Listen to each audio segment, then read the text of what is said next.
Family, कुटुंबाचं राजकीय connection आणि सुनेचा पैशासाठी हुंड्यासाठी झालेला छळ आणि मग तिचा मृत्यू. वैष्णवी हगवणे केस अवघ्या महाराष्ट्राला माहीत पडली. मागणी पण किती आणि कशासाठी करावी याची परिसीमा हगवणे कुटुंबियांनी गाठली.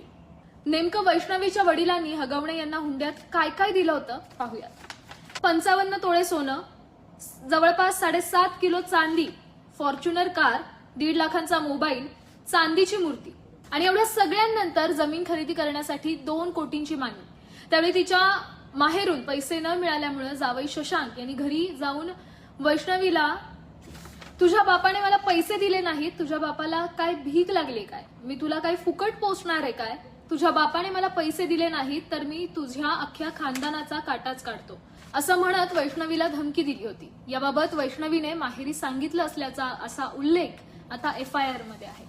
एक रेप्युटेड फॅमिली, कुटुंबाचं राजकीय कनेक्शन आणि सुनेचा पैशासाठी हुंड्यासाठी झालेला छळ आणि मग तिचा मृत्यू.